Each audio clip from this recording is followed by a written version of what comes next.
You can go to thericksmithshow.com. If you've missed any portion of the program, you can download the podcast at thericksmithshow.com. It's time for the Rick Smith Show. I want you to get up now.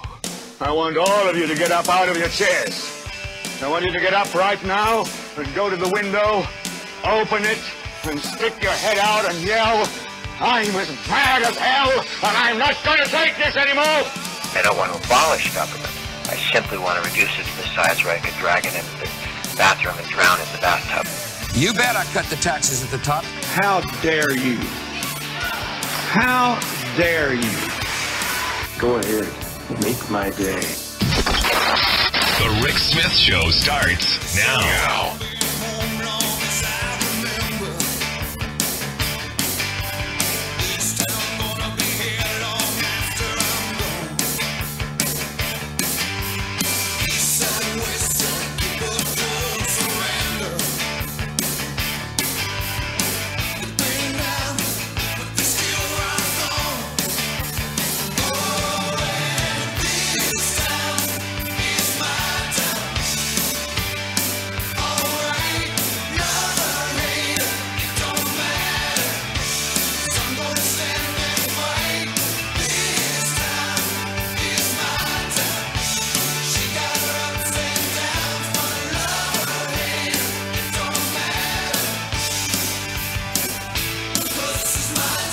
And welcome, brothers, sisters, working class heroes.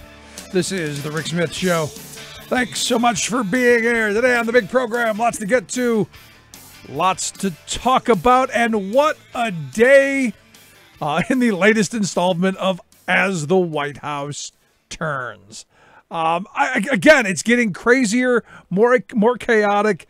You've got Trump saying he loves it that way.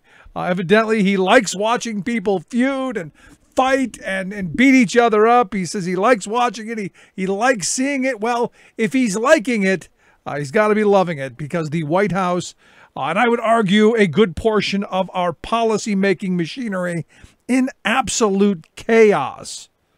As another one of the Trump team leaves, Mr. Cohen, who not happy with the tariff talk, he will be departing, and the list just keeps growing. I mean, you look at, Michael Flynn, you look at indicted, you look at, Dubke, Spicer, Priebus. I'm going, I was looking at some of the names of the people who have gone, and look, this administration's only been here about a little over 13 months. And you go, all of these people have come and gone, and I'd even forgotten Priebus was ever there. Scaramucci was there for, like 10 seconds, and now he's out playing the attack dog. And you go, how much worse can it get? I mean, you just go down the list, and, I saw a list, it's like 50 people, and you go, how is it that in such a short period of time you have this kind of turnover?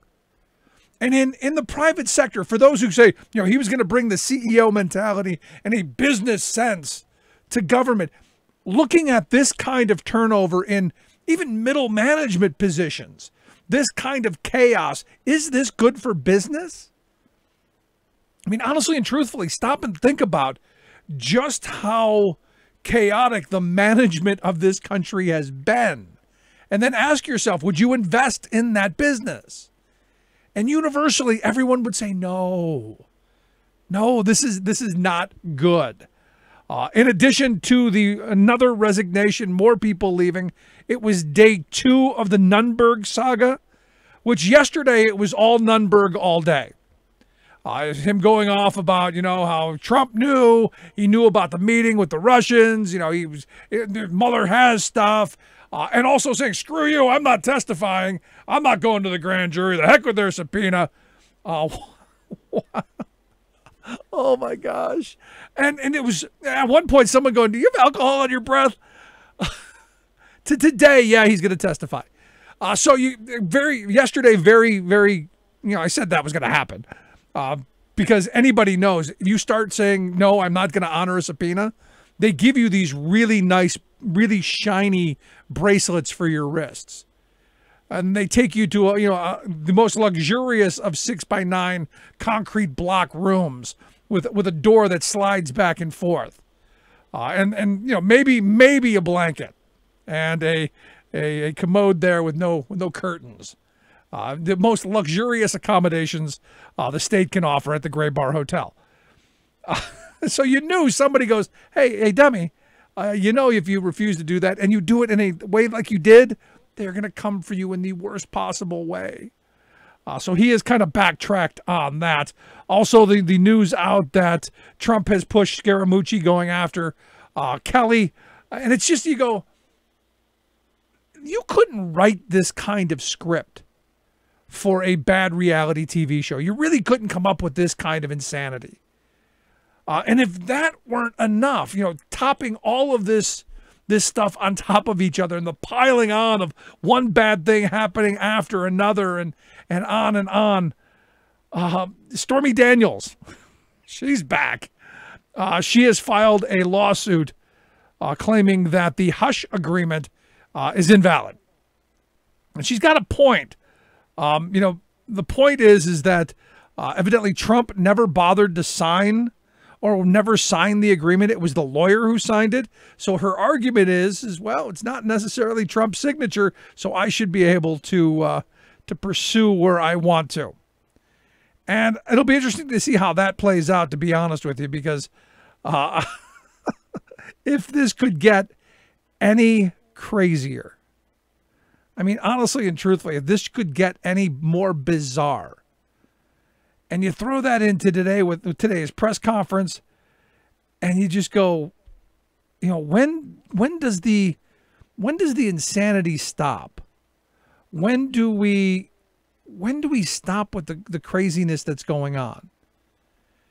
At what point do we, the people, look and go, hey, enough? And I'll tell you, I'm hopeful. I'm really very hopeful. You see the organizing that came out of West Virginia. More than 20,000 teachers taking to the streets and saying, we demand a raise. In Oklahoma, we're going to talk to Larry Cagle later on. Oklahoma looking at doing the same thing. Stories of Kentucky of teachers doing the same thing.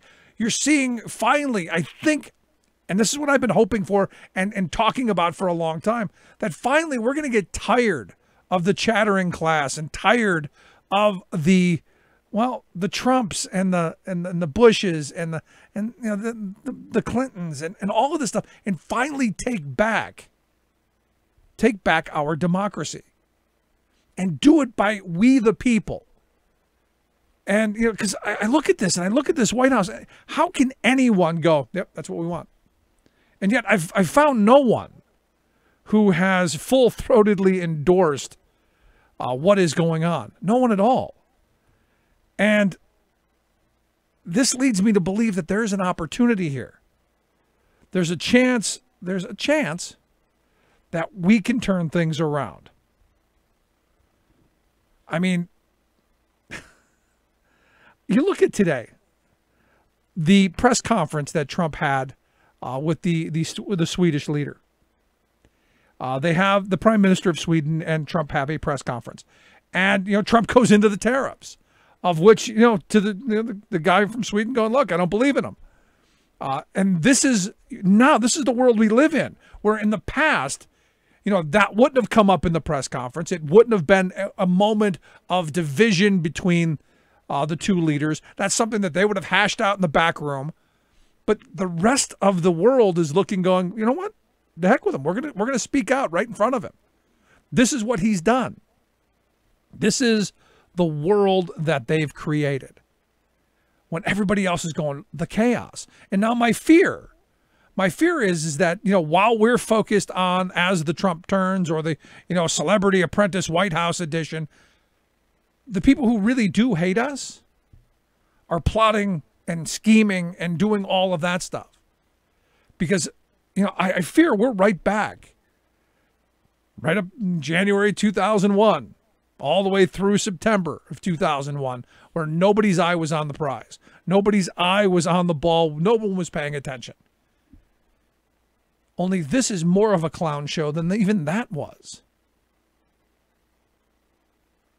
And while we're, again, bickering and fighting and gridlocked, and we're still not investing in infrastructure. We're still not protecting workers. We're still not moving forward. And oddly enough, the economy is still doing fairly well.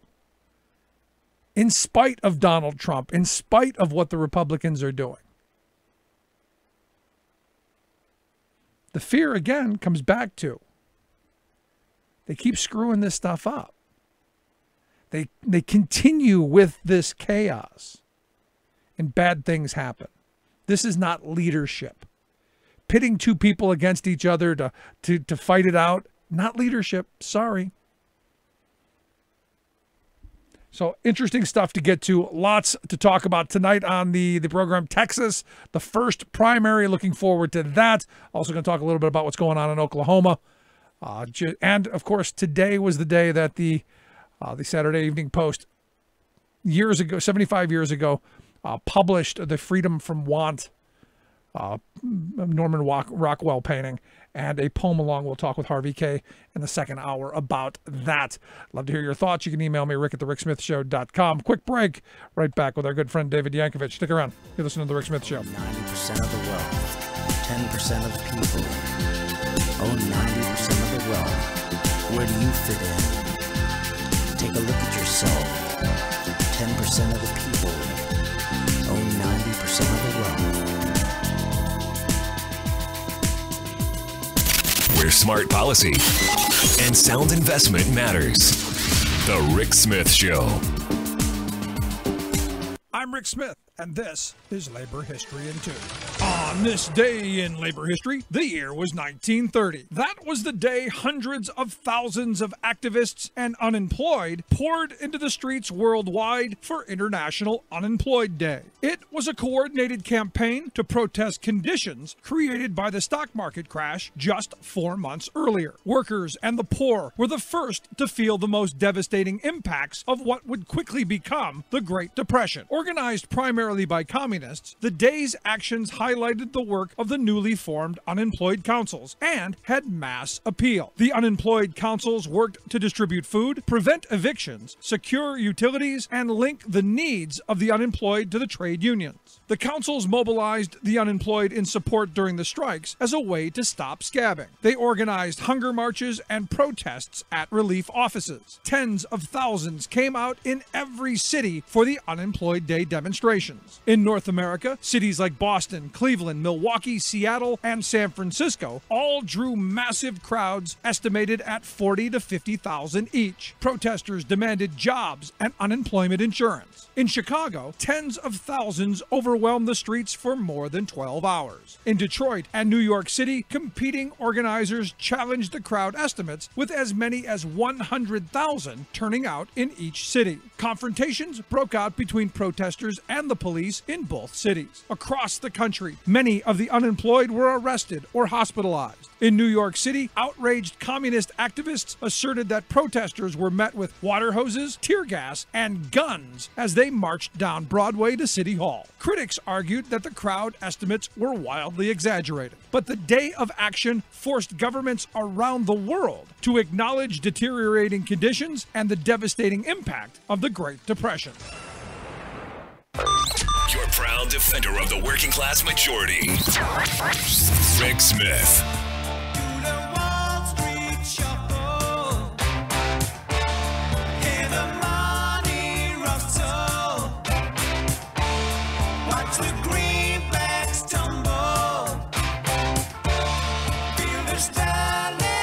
Welcome back to The Rick Smith Show.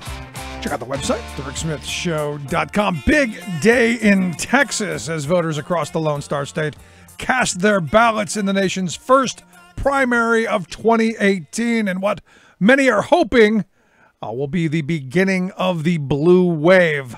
Now, Republicans have controlled all of the state's top elected official positions for at least the past decade. I think the last Democrat I remember, Ann Richards, was governor. And that's got to be 100 years ago now. And we're going to find out who's going to face off against Greg Abbott, the incumbent there in November. Also going to see if George P. Bush continues the family legacy at the helm of the Texas Land Office. You think the Bush family could come up with different names other than George and Prescott? Anyway. Also, the one that I'm paying attention to the most, will Texas Agriculture Commissioner Sid Miller, is he going to remain in that position after a number of scandals, including one that caught him stealing off to Oklahoma on the taxpayer's dime to get a Jesus shot. And anyone who may remember, I talked about this a couple years ago. I actually know the guy who did the Jesus shots. Probably one of the craziest people I ever met, and a kind of a doctor that I would never go near, let alone someone who would put a cocktail together of who knows what and tell you that it was from God. Very, very strange. And sadly, Dr. Mike passed away last year. I guess the Jesus shot didn't help. Anyway, here to talk about the big Texas primary tonight and maybe where we go. We've asked our good friend David Yankovich to come talk with us. David, thanks for taking time for us. Hey, Rick, thanks for having me. So, how's it looking? What are we expecting? What's going on? Well, it's looking right now like we're gonna have some record turnout. Uh-oh. I'm loving it. I'm seeing the blue wave is happening, and it's very, very exciting for me. I made a bet earlier today that if they were able to do it, I would go barnstorm down to Texas for the General. So I'm kind of excited. I want to see them do it. Want some barbecue. There you go. No, Texas is a great place for that. But here's the thing: is there a chance at any of these statewide offices? Because for now, they're claiming Texas has been a solidly red state for at least a couple of decades. You seen a chance maybe at Abbott in the governor's spot? Here's the thing: is this is that type of year where we almost did it last year. There was a couple of weeks in 2016 where we were leading, and then things didn't go our way, obviously. So the last couple of election cycles have been that way. So I'm really excited. I think that this could be the year. And I'm kind of offended, though, because I thought I was the craziest person you ever knew. No. This is crazy in not a good way. You're crazy in kind of a good way. He was crazy, and you see him, you run the other way. This was a guy who, he was running as a doctor, running guns from Oklahoma, running, illegal fireworks, every shady thing you could get into. This guy was into. Actually, was convicted in Ohio of Medicare fraud, tax evasion, a whole bunch of stuff. That's what took him back, I guess, to Oklahoma, where they gave him a temporary license, and this is where he came up with the Jesus shot. $300, you get a shot, and supposed to take all your pains. Hey, you never know, right? No, you never know. But you could end up dead on the other side. Who knows? But no, I want to go back to this because this is an important moment. The hope is that out of this, you see a huge Democratic wave that finally Texas becomes the blue state that everyone knows eventually it will become, and that this could be that defining moment. Well, I want to caution you there first. Texas will not be blue; it'll be purple. We have not won anything. The General hasn't happened. Like even if we break record numbers and we get 170% more turnout than we ever have, we still have earned nothing. We haven't won nothing. It's just the primary. We have to go into November, and I'm getting nervous because I'm seeing a lot of news articles and people are writing saying that this is the year that Republicans are resigned to lose and everything else, and that's what they said in 2016 too. Like I don't want one person out there looking at this news and thinking I could stay home.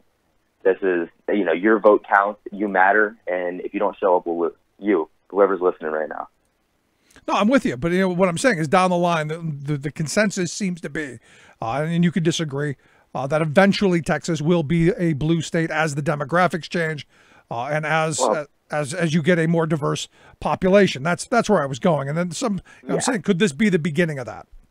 Well, I've been saying this for years. The thing is, the Republican Party, they're losing their base every election more and more and more. That's why they have so much gerrymandering, and that's why they have so much corruption and fraud and everything that they're doing. It's because they can't win an election on a face-to-face level. They're losing it. Right now, there's high school kids registered to vote in record numbers. The kids are showing up. Like, they're screwed. We're going to have numbers this year that we've never seen before. But that being said, I'm very cautiously optimistic that we're going to be able to do it. Texas is one of the first lines of where we're going to break through with 34 electoral votes if we can make it happen, because the demographics are changing. You have the Hispanic population, you have the young people. It's changing. The world is changing. And the Republicans, they're holding on to, their 1940s and 50s, line of how they do things. And really just, people are dying. Literally, people are dying right now. So, I absolutely think that people are fed up and are ready for a change. And Democrats, to their credit, the candidates out there, I'm hearing more and more talking about the issues, not the party lines. They're not talking about the same talking points. They're kind of running the Doug Jones way. You have these conservative districts, and they're talking about kitchen table issues. The things that are affecting you and your family at nighttime when you're home by yourself, and that's really cool because before, we just had our party message and strategy, and we took everything for granted. And we lost. No, I mean, at the end of the day, and it is what it is. James Carville said it. Even Trump said it. It's the economy, stupid. At the end of the day, you've got to have the message of how you're going to make people's lives better, how you're going to help their families, how you're going to help their communities. And I fear, and this is one of those things that's been really frustrating for me over the years, is that the Democrats have taken on a lot of social issues well over those economic issues. Look, be on the right side of the social issues, but at the end of the day, it comes back to the bread on the table. Well, when 8 in 10 out of families in this country are living one paycheck away from losing everything, the social issues obviously matter. I mean, it's our identity. It's who, people are. I mean, we have to protect women's right to choose and, the minority issues and everything else. And we got to fight for them and we got to back them up. But on the other hand, if we're going to win in conservative districts, we need to talk about where your money's coming from and the fact that it's not the minorities who are screwing you over. It's your boss. Since 1978, 937% increase has gone to CEOs. Average workers only gotten 5.7%. If you talk to any Republican voter, they'll call you a liar. So, I mean, we have to have those conversations where, where's your money really going? Who are you really blaming here? And, right now, Janus versus AFSCME is about to go up, and that's going to be a landmark case for unions in this country. And if they go by the wayside, I think a lot of the good labor in this country and a lot of the safety protocols and everything are also going to go by the wayside. So there's a lot at stake this year. I mean, this is like make or break time. We have to win or we're done. We're in trouble. No, you're absolutely right. I mean, this is that moment in time. And look, it's not just in Texas; it's all across the country. And Texas is the starting point in this. But all across the country, these races are important. And I look at out in Wisconsin, one of the most symbolic races in the country is the one with Randy Bryce and Paul Ryan. And I look at here's one of those moments to send really a clear shot across the bow, if you will, and elect somebody who, well, is going to actually know what a working person needs. Or there's a guy who's going to stand up and get himself arrested fighting for what he believes in, or a woman who's going to stand up for what she believes in and get themselves arrested because they care so much about the people they're representing. I mean, I totally agree. That race obviously is very passionate to me. I literally moved across the country to go there and challenge him, and I'm really glad to see that we have two candidates who are really passionate and going after Paul Ryan. Now, I just saw the other day, and again, this is one of those, walking in the shoes. Randy was arrested outside of Paul Ryan's office, right? Yep, and so was Kathy Myers, who is his primary opponent. And what was the cause of that? They were protesting the DACA. They want a clean vote on DACA, and they showed up and protested and refused to leave and were arrested. Interesting. And again, I saw that. I didn't know that Kathy Myers was arrested too. I just saw that Randy was. And you look at that kind of a scenario. How many people running for public office would put themselves in that position to stand up for someone that really isn't even them, really? Well, I can say this again from firsthand experience that Wisconsin District 1 are some game day players. They're in this for real, and the voters there are fed up, and that's why you see guys like Randy, rise into the level that he is, because people are looking for something that is different, somebody who is like them, somebody who comes home and works and has the union jobs. And I mean, that's what a lot of people relate to. And the issues that he talks about, he's talking about you and your family. And we're seeing in Wisconsin firsthand that they're kind of leading the country right now in a couple different ways. But I'm definitely happy somewhat with what I'm seeing out there. Yeah. And I understand there's some drama going on just on the Democratic side about having debates. I mean, I'm looking forward to the general with a debate with Paul Ryan, but, I guess there's some drama going on there. What's going on? From what I'm seeing, I don't know, Rick. I mean, running's hard, and primaries are incredibly, incredibly tough. And I wanted to see all this kind of drama avoided. That's why I did what I did by, endorsing Randy. And, I'm not from there, letting him take on the race. But the Democratic Party should be setting the debate schedules, not candidates. I don't want to see the divisiveness. I don't want to see hatred for everyone while people are suffering. And 2018 is going to be a time for us to come together, and we have to win. We have to come together. We have to win. Otherwise, we're going to keep losing, and we'll deserve it because we haven't gotten any smarter since 2016. So, I mean, I say to everybody out there who's demanding debates right now and everything, let's focus on the fact that we're burying children daily and not debates that haven't been set 5 months out from the primary. I mean, the primary is all the way at the end of summer. I'm sure that the first CD is probably going to put a debate schedule out, or, one of them will. But the candidates should not be making declarations like that. It should be the party. They should be the ones setting that. That's literally what they're supposed to do. Yeah, or the League of Women Voters or some organization like that. Yeah, I mean, that seems to make sense. I mean, I could call, I want to debate with my opponent, and I'll set all the rules, and I'll set the venue, and I'll set who's allowed to come in. That's kind of silly. I mean, I'm not gonna go into that. I mean, I understand where the candidates are coming from. Listen, I was there. I know what it feels like to have your candidate have a video that drops that, just explodes and he's on national news. And, I know what that feels like, and I know it's hard. It's supposed to be hard. If it was easy, everybody would do it. So, I'm not making any judgments whatsoever on the politics of why you want to have debates and do that when there's going to be debates anyway. I'm not doing it. But I will say that there should be, for the Democratic Party and for all of us to come together and win in 2018, we should find a way to get along. If you don't like the other candidate, vote against them. But in the general election, let's try to come together. And I guarantee you there's no one worse than Paul Ryan. There's no one worse than, half the people that are running right now. There's 435 House races. We have to come together. No, I agree with you. But here's the thing. I mean, you look at all this chaos in the White House right now, and today with all of the news and all of the insanity coming out of the Oval Office in this episode of As the White House Turns, if there's no other reason to get out and vote for somebody else, anybody but the incumbents at this point or the people in power, I don't know what else motivates you. Well, the thing is it's really easy when you're a leader to divide.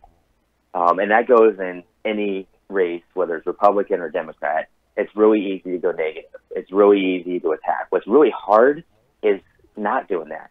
It's trying to keep everybody together. It's trying to bring people up who, are deserving of it. It's, trying to really do something good with the moment that you have. I wasn't in that race that long, but I tried to help out as many people as I could. And I tried to put spotlights on people and do things like that. I mean, that's what you're supposed to do. I want to see more of that from the party. And I want to see more of that from the candidates. I mean, more acts of kindness and less acts of political BS. No, I'm with you on that. I mean, but this seems to be the world that we are unfortunately in. That's the thing. That seems to be the world we're unfortunately in. But if we've shown anything in the last year and a half, it's that we can accomplish anything when we come together. I mean, we stopped so many bills. I mean, the first thing that came out of the gate when Congress came together for the 2017 session, they tried to corruption. It was basically like a corruption bill. They were not going to allow themselves to have anything like investigations or anything like that. We stopped it. Like, the Women's March, you had the tax march. Like, there's so many things we've come together on. And, are we really going to be divided 5 months or 8 months before the general election is going to decide the future for the rest of this country forever? I mean, literally, kids are dying every day right now. I'm tired of burying kids. I don't want to talk politics. I want to talk about, how are we going to fix this? And politicians who do that, they deserve to be voted out. No, I'm with you. I mean, at the end of the day, we've got real problems that are not being addressed. And, you know, to your point, my grandfather always said, any idiot can tear down a house. You give any idiot a hammer, they can tear down a house. It takes a craftsman. It takes a skilled craftsman to build a house. And what we've got is a bunch of little idiots running around with hammers, just smashing stuff. Yeah, and the thing is, at times like these, it's always right for a bunch of little idiots with hammers, right? You've seen it with the Republicans with the Tea Party and, kind of where they're at now.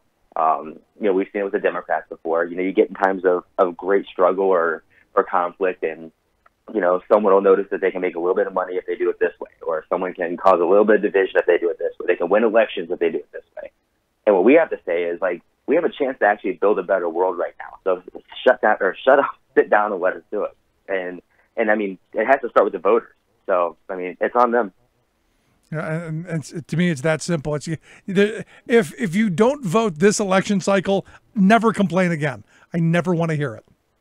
Yeah, I mean, that's how I feel. If you can sit this one out, if you've seen everything that's happened over the last 2 years, and you can sit home, I don't feel sorry for you. I'm right there with you. David, I appreciate the time. Always great talking with you. Looking forward to having you back again. Thanks for having me, Rick. Yeah, have a great one. Good stuff. Our good friend David Yankovic. Let's take a quick break. Right back. Stick around. You're listening to The Rick Smith Show. We're working people. Come to talk. Philosophy, which old one race superior and another inferior is finally and permanently discredited and abandoned. Everywhere is war. It's a war. I'm Rick Smith, and this is Labor History in 2. On this day in labor history, the year was 1857. That was the day the U.S. Supreme Court handed down one of its most infamous decisions. It was known as the Dred Scott case. Dred Scott had been born into slavery. He was owned by a military man named John Emerson. His military service brought Emerson from the slave state of Missouri to the free state of Illinois and then the free territory of Wisconsin. While in Wisconsin, Scott married. Emerson's career path then turned back to Missouri. A few years later, Emerson died. Scott attempted to purchase freedom for himself and his wife. When he was not successful, he took his case to the courts, claiming that his time on free soil should have granted him freedom. The Supreme Court decision was devastating for Dred Scott and for all who opposed slavery. In a 7-2 decision, the court ruled that as a black man, Scott had no claim on citizenship under the U.S. Constitution. The majority opinion left no ambiguity, saying Scott, quote, had no rights which the white man was bound to respect. But the court went even further. It ruled that the Missouri Compromise of 1820 was unconstitutional. This meant that according to the court, Congress could not move to prohibit slavery in any U.S. territories. Reaction in the North by those who supported free labor was swift and angry. The Chicago Daily Tribune declared, "It is the first step in a revolution which, if not arrested, nullifies the Revolution of '76 and makes us all slaves again." The Dred Scott decision sharpened tensions over the question of slavery and marched the nation closer to civil war. Today's Labor History in 2 brought to you in memory of Carol Hillman, a passionate friend of workers and volunteer of the Illinois Labor History Society and The Rick Smith Show. Standing tall against a multinational corporate agenda. The Rick Smith Show.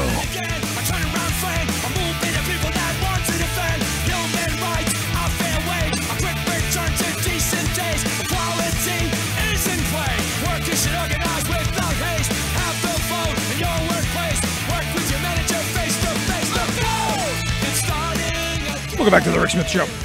Check out the website, thericksmithshow.com. Big day in West Virginia today as the governor there, Jim Justice, signed the bill giving the teachers a 5% raise. In fact, all state employees a 5% raise. Teachers will be back in the classroom on Wednesday. And look, I've been saying this is what we've been needing for a long time. And this spark could be what finally wakes up the working class of this country who have been getting the shaft for 30 plus years. I see, Kentucky talking about the same thing, and even Oklahoma. That's why I've asked Larry Cagle to come talk with us. He's an Oklahoma public school teacher, and he's one of the folks who heads up the Oklahoma Teachers United group. They are talking about a strike on April 2nd that emulates something of what's going on in West Virginia. Larry, thanks for taking time for us. I'm glad to be here. Thank you for the invitation. So walk me through this. I read something that Oklahoma's, like West Virginia, right there at the very bottom of the pay scale, and you've got teachers who are saying, you know what, enough's enough. Yeah, you can't be at the bottom of the game of teacher salaries and expect to have a world-class education system. You can't even have an education system that would compete within our country. We have an education system that is failing on a grand scale, and we have to make big, bold steps forward if we ever want to serve these children properly. I read a study from the University of Oklahoma. A researcher there did an online poll of teachers who had left your state to find jobs in other states, and they came back with a number of when a teacher leaves Oklahoma for another state for obviously higher pay reasons, that number was $19,000 that they could get by going across the border. Which how do you keep qualified teachers in the classroom long term when there's that kind of disparity? No, you're absolutely right. You can't. The answer is you cannot. In the school where I teach at Edison Preparatory, it's one of the best schools. It's in an upper middle class community, so we don't have urban students who come from challenging social experiences. We have upper middle class students coming in, and in my school, if you count all of the primary teachers, and of course there's a lot that goes on to support a school system, but if you count the primary teachers, math, science, English, history, music, foreign language, you count all those primary classes, we've lost 70% of those teachers in the last 5 years. That's a catastrophic turnover. And then you couple why we're losing them. Well, we're losing teachers who are fed up and just choose to retire early. We're losing teachers who are floating across the border, and we're replacing them, all of these teachers, with brand new employees. And some of those brand new employees, they're wonderful, but by and large, we're getting too young or too uninterested. You couple that problem with the fact that the wages are ridiculously low, and you compound it now with emergency certified, hundreds of them across the state, not a few, hundreds of them across the state, and what you have now are people who didn't really want to be teachers. It's kind of a second thought, and it's a second thought on an occupation that's really low paying. So you can imagine what we're experiencing with the quality of those students. The quality of those teachers. Go ahead. But how did it get to that point? I mean, you hear people, you hear the mainstream thought process of, teachers, they're extremely well paid. They got great benefits. They get summers off. You teachers got it made. How did it get to this point from where I'm hearing things are? Well, it isn't hard to figure out. I'm not picking on Republicans. I'm just calling the card like it is. The fact of the matter is there has been an agenda to privatize school systems, to move us to a voucher system or to fully fund private schools, charter schools we call them. These charter schools are replacing our public school system, and that's a Republican agenda. Well, unfortunately for all of us, for them to successfully make that happen, you have to have one thing. If you're going to convince the public that there's no purpose in funding public schools, the first thing you have to be able to do is what, Rick? You have destroy the public schools. You destroy them, but you can't publicly destroy the school. No, the school has to fail. And then you come in and you go, well, what do you want me to do? We've tried. It's just failing. It's a failed school. These poor kids have never been able to be served properly. I bet if we privatized, we could do it. So when you underfund a school system by directly forcing the teacher wages down, you will get poorer performing school systems. That's what's happening here. Yeah. We've got to find a way to put an end to this. Look specifically to the Broad Foundation. The Broad Foundation is a foundation established by a billionaire investor who owns private schools, who is also supported by the Koch family. And we all know who that is. And so why would they do that? Because they want to privatize public service. They're privatizing prisons. They're privatizing public schools. They want to keep the healthcare system privatized, and in such a way that the private industry always has control. Yeah, not just schools and education and prisons, also transit and parking, and you can go down the list of all the other things that they've been privatizing, because it means more for them and less for us. And look, the Broad Foundation has been one of those groups that we've talked about on this show for years. They actually wrote the manual on how you have mass closings in urban centers across this country. And here's the thing. When most people were thinking, wow, it's just those inner cities, it's just those poor people, it's not a problem. And when they slapped those crummy charter schools on them, there wasn't great outcry. But it's now seeping into the suburbs, as is predictable. They want to take over the entire market. Absolutely. And those legislatures that are like Oklahoma, they are definitely moving aggressively to make sure that particular agenda is always followed. And they're going to do that to the nth degree. They will not negotiate. They will drag their feet. And so we have a fight on our hands. This is a state legislature that wholly intends to break public schools. But fortunately, we've got a large contingency of teachers and more importantly, parents who do not want to lose their community school. Right. They want their schools, and they're going to fight for it. So let me ask you this, in the other side of this, because you saw what happened in West Virginia, and I'm seeing the same thing with you guys, with what you're doing in Oklahoma. Are we finally hit that tipping point where people who were maybe not as interested in the past in being more militant and being more active in not just their unions but in groups overall, are you seeing that we're at that point to where people have finally said, we got to act? There's no time to be neutral. There's no time to be passive. Now is the time to be more militant. Oh, you couldn't be more right. Our state union, which is really a patsy for the government, our state union for the teachers sent out a memo, and then they hid the memo. They didn't want anybody to see it.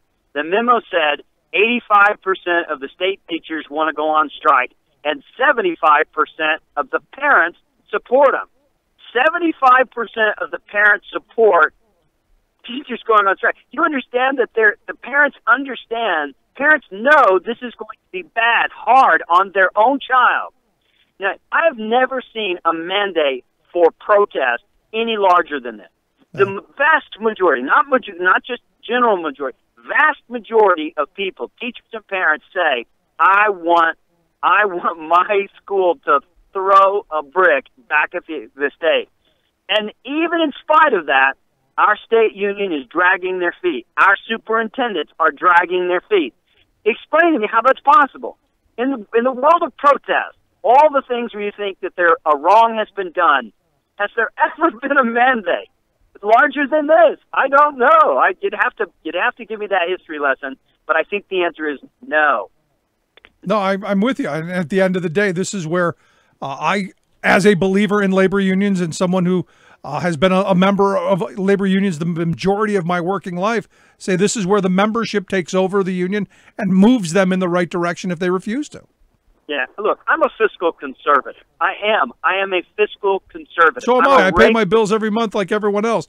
That isn't a political ideology. That's just sane and rational. Well, even politically, I am a conservative, and I prefer to follow those ideas. But I'm not crazy conservative.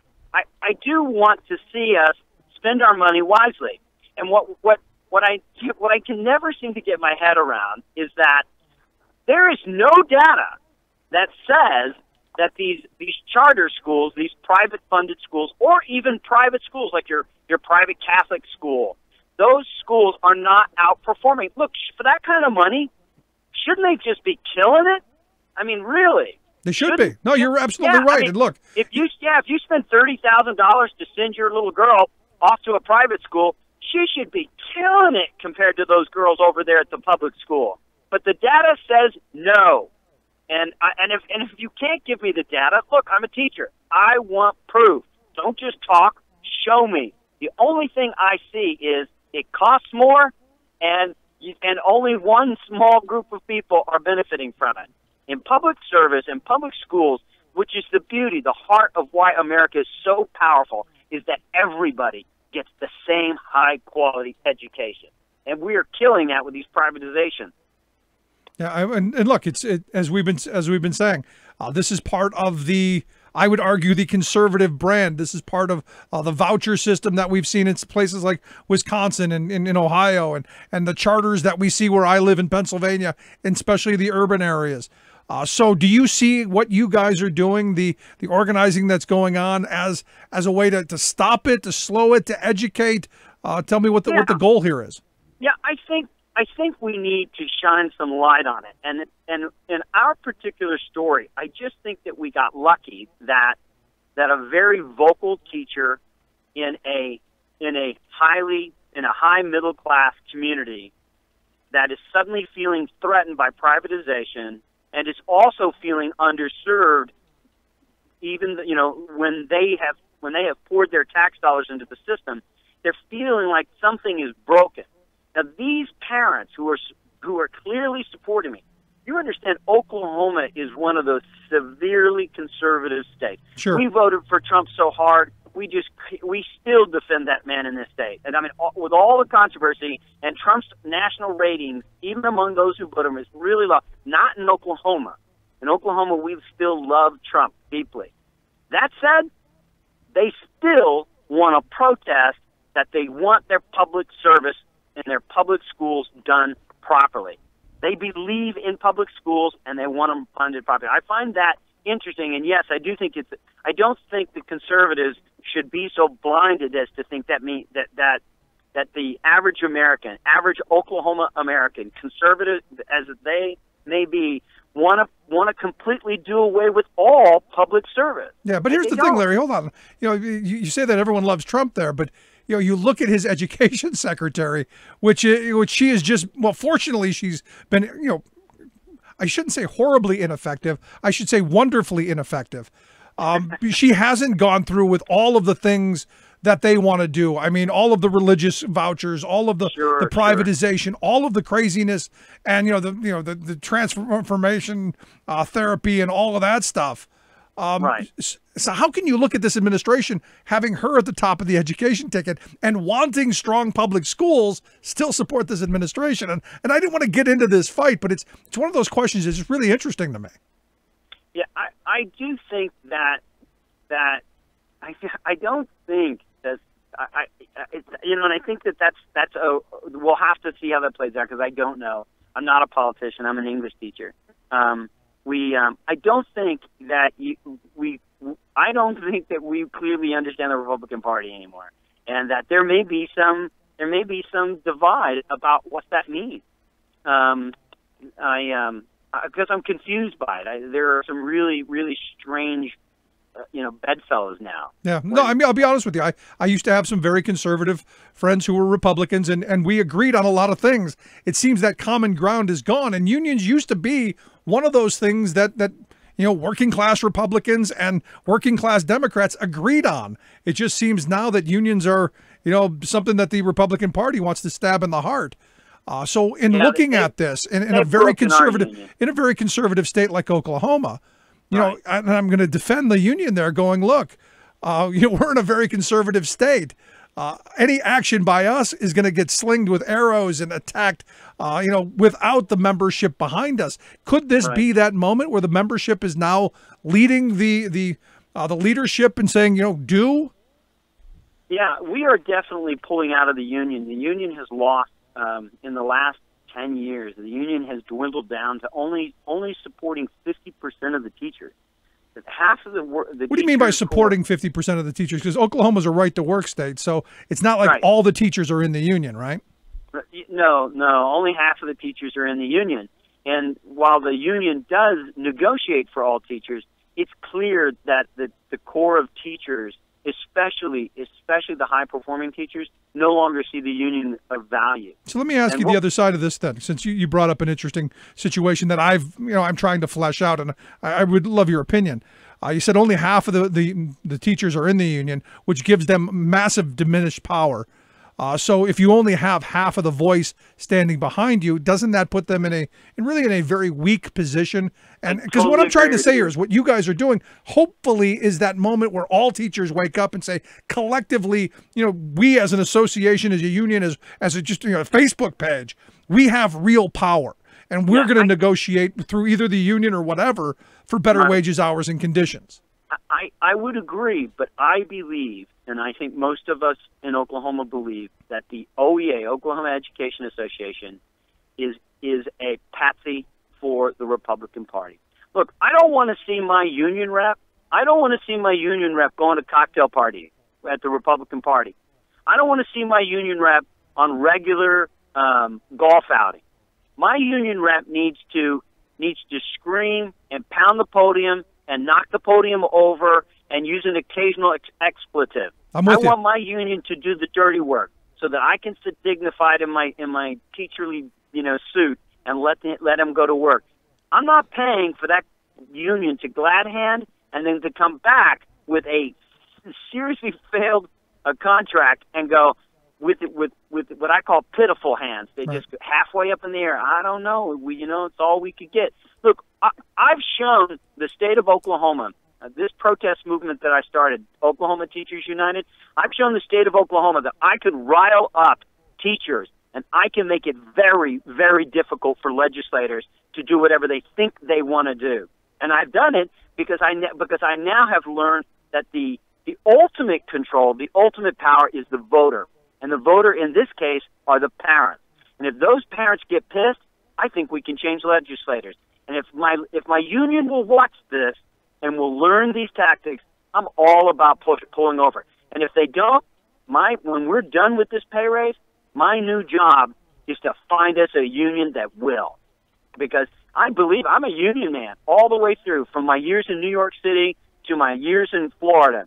I have been a union member forever. But I will not give this patsy a dime until they prove that they've got the courage to inspire and whip up the entire workforce to do what is necessary to protect their interests. It's what we need, active, engaged membership. Last lines of questioning. The strike, I guess you guys are looking at an April 2nd strike date. Is it legal to strike in Oklahoma for public sector workers? And two, is April 2nd in stone? Well, the answer to that is no, it's not legal to strike. However, I am allowed to, along with all of the teachers at my school, to be sick on the same day. I'm sorry if it's a discomfort for you, but I am allowed to call in sick. I have a certain number of sick days. And so if it turns out that we are all sick on the same day at one-third of the school systems in Oklahoma, I'm sorry about that. And if we continue to be sick long enough, you will have to close your school. And it will be clear to you that you should be out in front of us with a strike. If you don't, once again, we have a mandate to replace our union. You know this is where this should go. So I'm not calling for a strike. I just know that there are movements to create a walkout. I support those walkouts. I think that's an interesting way to get the legislature to pay attention. I think it's a quick and fast way to get us to negotiations. I know the teachers are actually meeting tomorrow in Oklahoma City and Tulsa to discuss not if we should walk out, but when. And those we have 3 dates in mind. We're either going to go this coming Monday, we're going to go the Monday after spring break, or we're going to go April 2nd. We'll all vote. Democracy will take its toll, and we will all get behind it. If you choose to not get behind it, I respect your decision, but that's how we're going to move forward from here. Well, Larry, I appreciate the time and sharing this with us. As this continues, we'd love to have you and some of your members back and talking to us about what's going on and keeping up to date on what is happening. I'd be honored. I love your show. I love what you do. I have friends up there that when I told them what I was doing, they were like, I am so envious, man. Oh, my gosh. So I really do feel very honored to have been asked to come on. Good stuff. Thanks so much, Larry. I appreciate it. I look forward to talking to you again real soon. Thanks so much. You bet. Again, this is the kind of stuff I talk about. This is members taking to the forefront and leading forward. It'll be interesting to see how this plays out. But like I said, there's a spark happening. There is something happening all across this country. Love to hear your thoughts. Email me, rick@thericksmithshow.com. Quick break. Right back. On the Capitol, the lobby leaders for involvement. 3,000 people screaming out, "Where's our government?" Lawsuits and arraignments, members under company surveillance. Public divided, either they love us or they hate us. Profit billions off our back, and it's still not enough. They should have took into account that we never give up. We'll be here one day longer. One day longer. The people's voice is stronger. The people's voice is stronger. We work hard for our money. We work hard for respect. Keep fighting for these rights for generations. It's next. One day longer. One day longer. The people's Your working class radio experience, where hard work, common sense, and rational thought are a reality. The Rick Smith Show.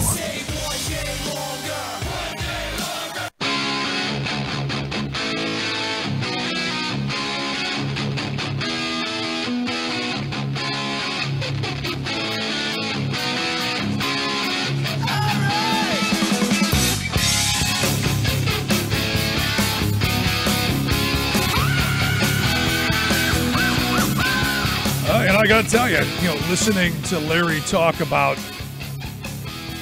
enough already.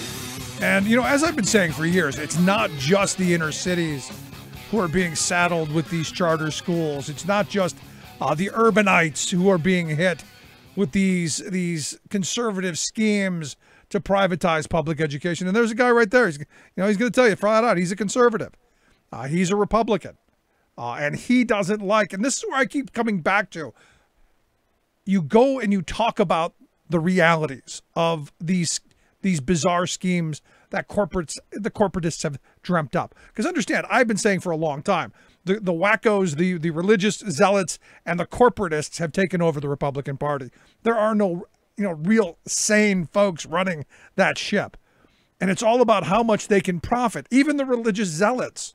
It's about how much they can put into their pockets. And I look at this and I'm hoping there's a moment, in a state like West Virginia where you had 20,000 teachers stepping forward and saying, you know what, I'm just not doing it. In Kentucky, we're hearing the same thing. We're hearing these kind of rumblings in places that, to be honest, they haven't been rumbled. They haven't been rumbling in a long time. And this has got to be something that's concerning at the minimum for the Republican establishment and the moneyed interests, because they have spent so much getting a hold of our government that this year could be that year that it all comes undone. Because you look at the fact that the Broad Foundation, along with the Koch brothers and the American Legislative Exchange Council, and all of these think tanks and these moneyed interests, they've got a bullseye on the back of public education. And there are teachers all over this country, like Larry and like Gary from West Virginia and the people we've had on, who are struggling to make ends meet, working at the Best Buy or the Walmart or the Target on the weekends just to make ends meet.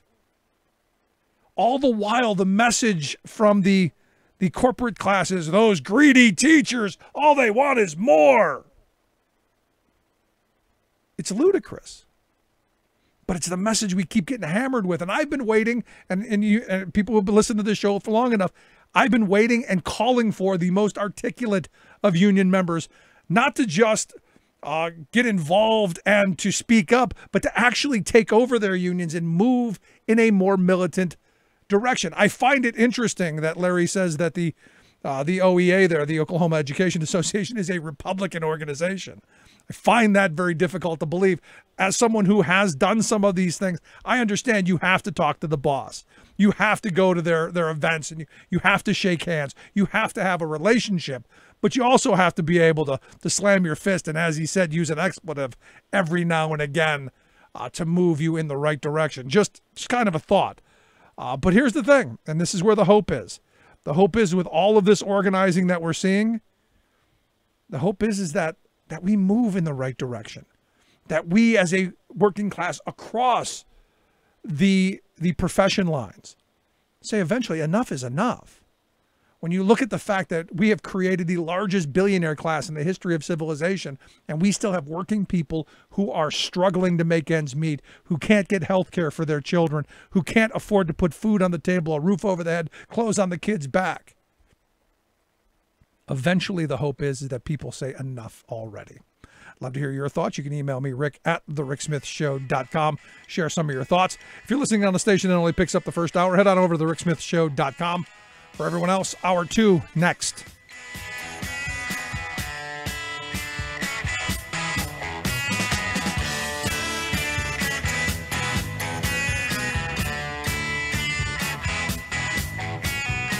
Controversial, thought-provoking, opinionated. Rick Smith. You're listening to The Rick Smith Show. For more information, go to thericksmithshow.com. If you've missed any portion of the program, you can download the podcast at thericksmithshow.com. The most important issues of the day. This is The Rick Smith Show.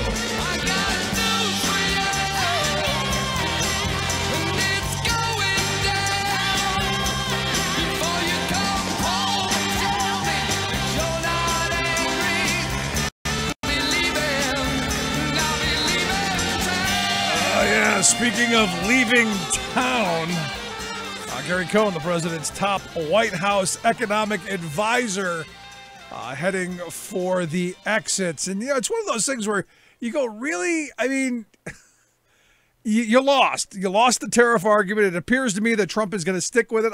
I'm actually going to be really surprised if he puts his name to paper. But it's just funny to watch. I'm taking my ball and I'm going home. There you go. Let's find out what's going on around the world. Luke Vargas, Talk Media News. Luke, thanks for taking time for us. Hey, Rick. Always happy to do it. So what do you think? Gary Cohn heading for the exit. I think it's actually a pretty big deal because I think we've seen, even before he left, we knew he was going to leave because of some pretty titanic, divisions within this cabinet. So the sort of tumult behind the scenes hasn't gone away. It's just led to someone being kicked out. And I think what we're seeing as this unravels and as the ability of this cabinet to keep the president in check and to sort of moderate his impulses declines, is you see Trump reverting back a little bit to the political positions he had before he ever became a professional politician. The longest running policy thread throughout his life seemed to be a sort of paranoid rich guy in New York in the 1970s, 1980s, fear about black gun crime, largely leading him to start saying things which make the NRA a little bit nervous. And then on trade, someone like Cohn, who had been previously very successful at keeping the president's sort of sanction or tariffs, sort of let's stop Japan, let's stop people from ripping off the U.S. thing, which goes back decades for Trump as well. As the administration is in tumult and the president is sort of not able to balance these different factors within his, administration, I think you're going to see more of this, and maybe there's going to be even more of a reversion back to his old school beliefs. Yeah, I don't want him to go too crazy, but I actually think a series of tariffs, especially on steel and aluminum, are not bad ideas, and it's something I think we've been long needing. Because I know a lot of steel workers and I know people who've lost their jobs in an industry that is just under attack. And I fear what this country looks like without the manufacturing capacity moving down the road. Yeah, and I will say to an extent, the Republican opposition to these tariffs in the House seems pretty blatantly about corporate profits and the stock market, and not about American manufacturing, and definitely not about American national security, at least as the president was describing it. They're basically saying, look, we thought we had something good going there where, we were all about the tax cuts and, sort of doing things that big business wanted, and now Republicans are feeling a little miffed that President Trump isn't completely on their side about every issue. On the other hand, I think you're right that at least in the immediate term, the tit-for-tat sanctions that other countries or the European Union might impose directly on the U.S. because of the steel tariffs aren't in and of themselves all that consequential. I think they're being overhyped. A lot of it is about, especially the ones coming from the European Union, about really targeting specific boutique industries that are designed to put a fire under the butts of Paul Ryan with Harley Davidson and Mitch McConnell with the bourbon proposed tariffs from the EU, and Nancy Pelosi and the California delegation with the proposed tariffs on Levi's jeans. And that's not going to wreck the U.S. economy. I think what people do fear, though, even people who maybe side a little bit with what you're saying about the need for some protections on American steel, is the precedent, I take it back. The manner in which President Trump issued these sanctions, breaking from the WTO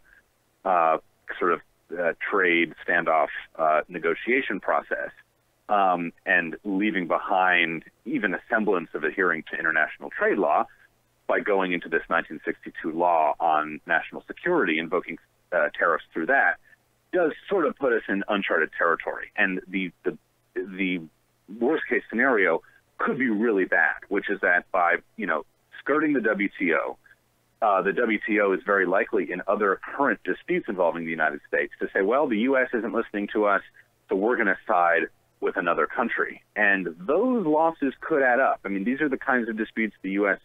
is fighting right now with Canada on jets, with Canada on softwood lumber, with dozens and dozens of other countries on seemingly small issues. But add them all up, and if the U.S. is the first to kind of break the standard, we could be in store for a lot of rulings over time, which have a negative and cumulative effect. But yeah, well, we don't really know which way it's going to go. Right, but now what you have, Luca, you have a lot of people saying that's already happening. These tribunal cases are generally going against the U.S., and we're at this tipping point to where you've got because this isn't Trump's doing. This is Wilbur Ross and Navarro's doing. And their argument is, and Lighthizer, it's them going, hey, you know what? We're getting our lunches taken. We got to do something. Yeah, the Wilbur Ross's sort of lifelong pursuit of, he's like a student of the tariff. It's something he's spent a lot of time on. It's worth pointing out. I believe he also has a history of investing in a lot of these steel companies, which do get. You asked the steelworkers. He's the one who saved the U.S. industry the last time around. So I mean, they put a lot of faith in him. So I do recognize that. We'll see. I don't know where it's going to go. I think so. So what Congress can do here is, if they want to step in, they could do two things. And whether or not they step in, I don't think is really settled yet. There was just a Quinnipiac poll that came out today that said by a 3-to-1 margin, Republicans are with the president when he says, let's fight a trade war and win it. They think that's a good risk to take. 9-to-1, Democrats do not agree with that. And so if congressional Republicans sort of side more with the stock market unease concerns and try and restrict President Trump's leeway on trade, they'd be defying the Republican base in exchange for sort of doing a solid for their corporate backers. Right. And I think it would be quite extraordinary. Just 3 years ago, they gave President Trump extra authority at a time when Republicans were stopping President Obama on most things. They gave Obama this ability to try to push through TPP in an expedited fashion. There's some talk on Capitol Hill about them actually taking that back, that they want to restrict President Trump's ability to do this. So Republicans are sort of at an inflection point. We'll have to see how much risk they're willing to take and to what extent they want to stand up sort of to the Republican base, which is largely with Trump on. Yeah, I mean, it's an interesting situation. And you say 9 out of 10 of the Democrats were against it, Trump. And I got to wonder how much of that is just because it's Trump. Right. The thing that's been shocking to me and surprising over the last couple of days is how many of the people who, just a year or two ago when I was talking about the need for some bit of tariffs on steel and aluminum and on some way of making sure that you level the playing field, how now they've completely gone the other side. And it's, no, this is a horrible idea, the worst thing ever. And I got to think a portion of that is just, it came out of Trump's mouth. Yeah, and if you actually look at the phrasing of the question, as you may know, President Trump has said that a trade war would be good for the United States and could be easily won. Do you agree or disagree with this statement? I mean, even just the phrase "you disagree," war would be good and easily won. He's like, he's obviously rushing to conclusions and being way too, I think, casual about the way you step into these big decisions. And so that phrasing, you might say, oh, how crazy. He's not doing a proper risk calculation here. But you're right. The underlying merits, if you phrase this in a different way, might appeal to a lot more people. All right, let's move on. Lots of chaos to get to. Yesterday we talked about Nunberg. Evidently Nunberg, who yesterday said, screw that, I'm not testifying, he's kind of come back around, hasn't he? Of course. I mean, this is we watched yesterday, I don't think anything all that historic in the course of the Mueller probe and this whole Russia situation. It was just a visualization of the kind of personal turmoil that these, sort of big investigations by Mueller and his like are designed to create. I mean, I'm sure Paul Manafort and Rick Gates and all these other people who are feeling squeezed and betrayed by former co-conspirators and, really scared about the criminal prospects stacking up against them if they don't comply with the investigation. That's not all that different than what we just witnessed in a highly visual flame out yesterday. And I think this is another reminder that this administration and the campaign before it were staffed with a lot of people who really weren't the best at what they did. A lot of sort of not the sharpest political analysts, not the sharpest foreign policy advisors, not the sharpest, campaign aides. And thus you get, people, like Nunberg in a position of authority at all. And one thing we've been hearing from folks who are looking at the Mueller probe is that it looks more and more, I think this was a law professor from Savannah, Georgia, who was quoted as saying basically, what we're seeing is an investigation that looks a lot like anti-mafia operations, these sort of or organized crime rings, a drug cartel, where so many little bit players are involved. And we know that Trump was sending signals to Russia in public statements, in June of 2016, saying, hack Hillary Clinton's emails. And when there are so many points of contact, and specifically in the Trump campaign, so many sort of weak individuals who serve as points of contact into the administration, I'm sure many of them received contacts from people who who maybe have been, misstating their identity, trying to, influence the campaign. Were they Russians? Were they not? Who knows? And so that's why I think we're involving so many of these B-listers and C-listers who conceivably are part of the whole probe. It really shows you the length to which Mueller is going here to turn over so many different stones that you start getting to people like Nunberg in the first place. Yeah, I've been saying from the very beginning that there were so many people who were completely out of their depths and arrogant and ambition and all of that play a dangerous cocktail. And the Russians had them. And I still believe that they don't even believe they were had. Yeah, no, and I think that's probably going to be the outcome of a lot of this. But I was talking to a radio host today who was trying to kind of have Trump's back here and say, oh, well, he got into the election late and all the good staffers were taken up already. And I said, that is that's nonsense. Yes. I've watched so many campaigns where people get in the race late. There are probably a handful of truly great campaign chairs and other sorts of communications aides. But there's still hundreds, if not thousands, of people who could all fill into these roles with relative competency. And I've seen people staff up their campaigns late in the process and get great talent. Trump was the very rare exception where you had wide swaths of the real capable folks in pick a field, national security, military, economics, who were signing petitions or letters saying, I'm not going to work for Trump or condemning his party platform. And, one of the reasons when you take that tone and you get people to boycott you is you don't get that compendium of really top talent. And again, that's just evidence of that, as if we needed more. And the other part of it is no one would want to work for him because he would never, he's a guy that's never going to take any of your advice. So you'd just be, screaming into the wind. Exactly. It's just crazy stuff. Let's get to the international stuff. North Korea, South Korea just wrapped up a 2-day face-to-face talks. Any news coming out of what happened? Yeah, and news in the fact that Kim Jong-un himself showed up. This guy's a recluse, basically. I mean, he is notorious for not leaving the country. He was supposed to go at various times to Russia and China several years ago for some military parades, like a pretty easy setting. You're not like going to the UN where you're going to get challenged on a bunch of different ugly issues. I mean, he could have been assured a pretty comfy visit to Beijing or Moscow or anywhere, and he bailed on those. So the fact that he showed up at these talks and spent some time and actually had dinner and wine with all the visiting South Korean delegates, I think is a step forward. So too is the announcement that there's going to be a new telephone hotline between Kim Jong-un and the South Korean President Moon, which is always a good thing. As many sort of fail-safes as you have here, or checks on a out of control escalation in this conflict are great things to have. Right. And there's a promise for more face-to-face talks next month between Kim Jong-un and the South Korean president, the first time they would meet. So that's exciting. I think it's a little overblown to suggest that this notion that North Korea is promising to be open to giving up its nuclear program eventually as an end goal of talks, which is kind of the headline today. I don't put a lot of stock in that. They want to signal some openness. I think they're trying to sound out this moment and see how far they can go and how far the U.S. will go.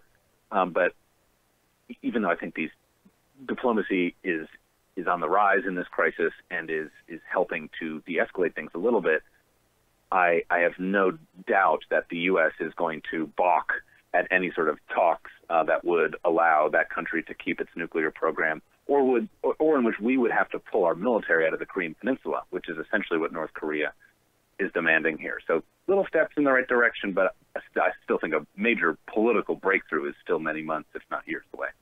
Interesting to see. And as you said, a step in the right direction. You're at least talking and not throwing bombs at each other. That is a good thing. And finally, I've been saying for a very long time that Manafort and Gates and a bunch of them shouldn't walk by open windows, or I guess in this case, sit on a park bench in the UK.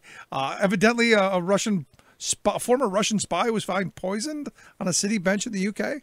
Yeah, we think he was poisoned based on some of the symptoms. He was in an intensive care in London. Sergei Skripal was an intelligence officer for the GRU in the 1990s, and then he flipped and went to the Brits and started coughing up information on the location and identities of Russian intelligence officers all over Europe. That's pretty bad. I mean, that's going to find you on some sort of hit list, to be sure about it, and it appears his time may have come. Now, we've seen poisonings by Russia in the past of, traitorous spies in the UK before. This happened to a former spy named Alexander Litvinenko. You have, seen this pattern play out before. So there's some fear that's going to happen. And I will say the big difference about this time around is that the UK is treating it very differently. The UK, specifically London, has hosted a lot of exiled governments and exiled leaders in the past. It's pretty frequent that, sort of non-democratic leaders in Africa and South America will sometimes flee to London for medical treatment or to get away from a restless population at home. And so they've had, turmoil abroad sort of visit their doorstep before. But what's different about this situation is relations are pretty sour right now between London and Russia. And instead of just treating this as a criminal matter and maybe giving Russia a slap on the wrist, the British say, look, this is terrorism. If indeed it was carried out by Russia, it was state-sponsored terrorism, chemical warfare on our shores, and it could invite sanctions or open up a diplomatic road. So, again, it's just one person, and it's kind of a pattern of behavior, and that you should never poison anyone. But I think we're taking kind of a story that used to be confined sort of to the realms of sort of criminality and just looking at the Russian side of things. And now it's an international incident, so we'll have to see how that goes. We'll see. Luke, I appreciate the time. Good stuff, man. You're very welcome. Talk to you soon. Thanks so much, Luke Vargas, Talk Media News. Quick break. Right back. Stick around. You're listening to The Rick Smith Show. We're working people. Come to talk.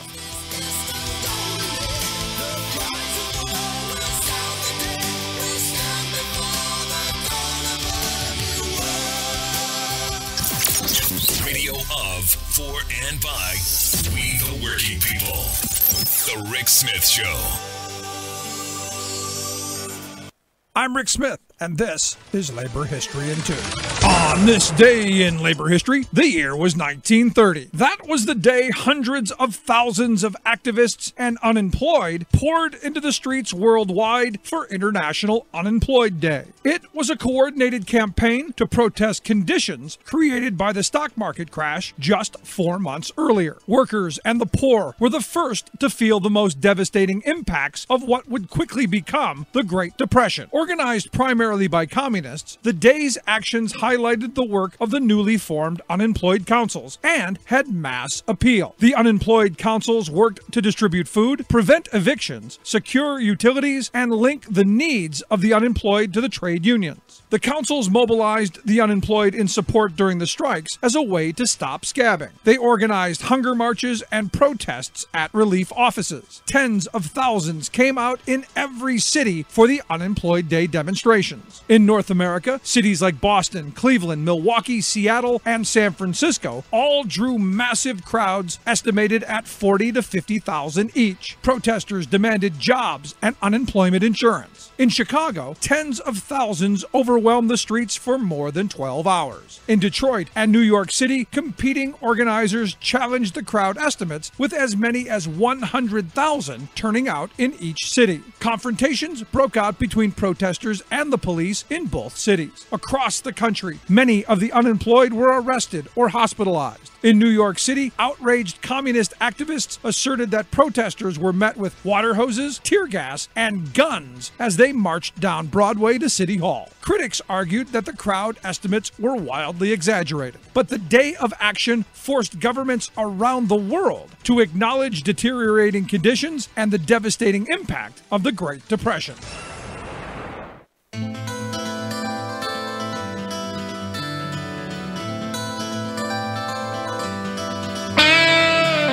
Not enough. Whatever you get, a little bit more than you always need. A little more man, a little more sea. Oh, it's not enough. It's never enough. It's never ever going to be enough. When are you going to get that through your head?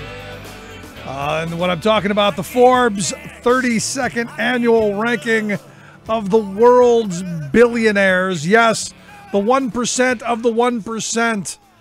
13 of the top 20 are Americans, with the top 3, Bezos, Gates, and Buffett, as the 1, 2, and 3 spots. Zuckerberg hit 5. The Koch twins at 8 and 9. Larry Ellison of Oracle at 10. The Googles at 10 and 12 and 13. The Walmarts at 14, 15, and 16. Those are our billionaire masters. And again, you look at the numbers. The billionaire class has grown larger. Congratulations. We now have a record number of 2,208 certified billionaires across the globe, worth over $9 trillion. Altogether, their wealth up 18% from a year ago. Wouldn't you like to have an 18% raise in your paycheck? I know the Trump administration was saying, hey, $4,000's coming your way. $1.50. $1.50 a week.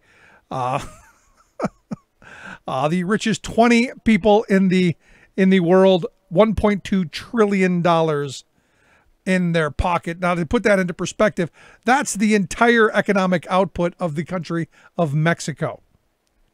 Just 20 people. You can put them in a van.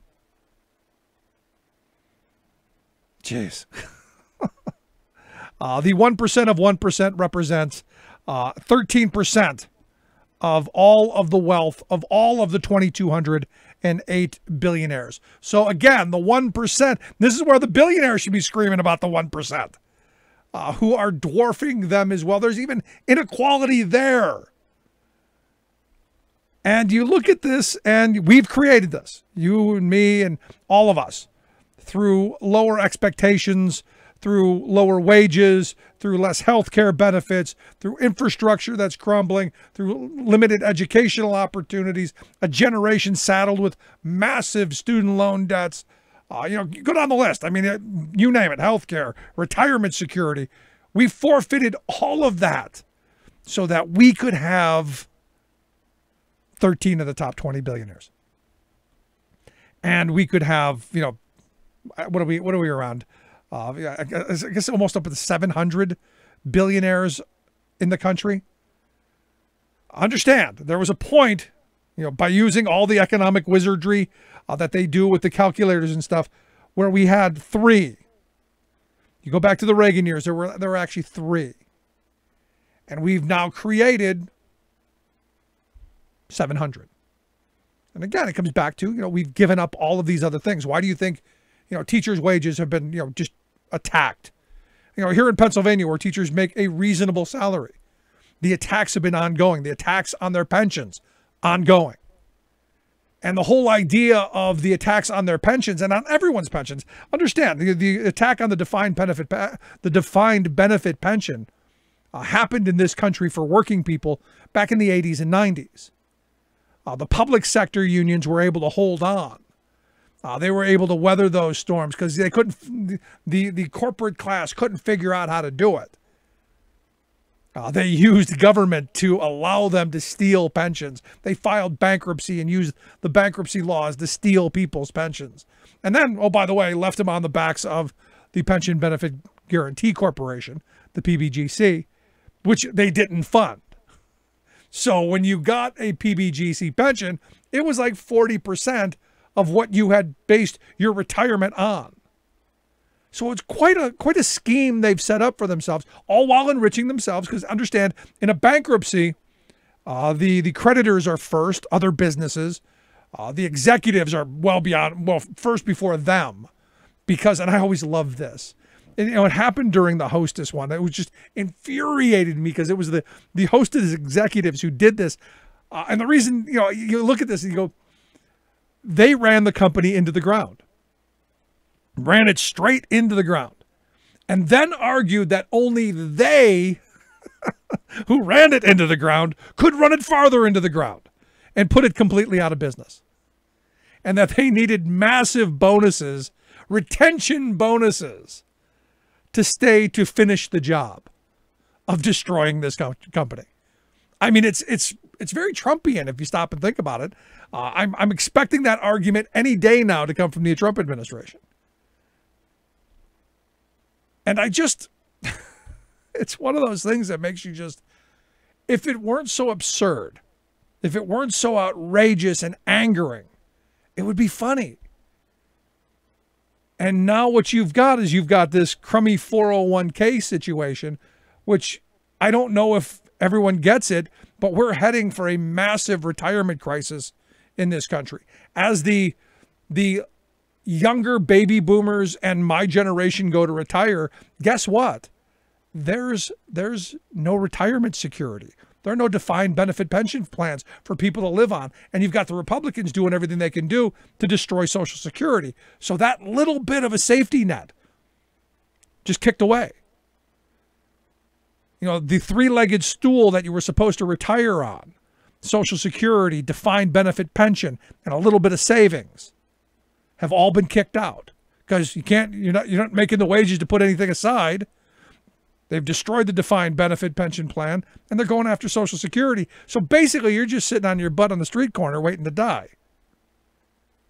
That is the conservative view of how retirement should be. And I look at this and what we've allowed to happen in this country. It's infuriating.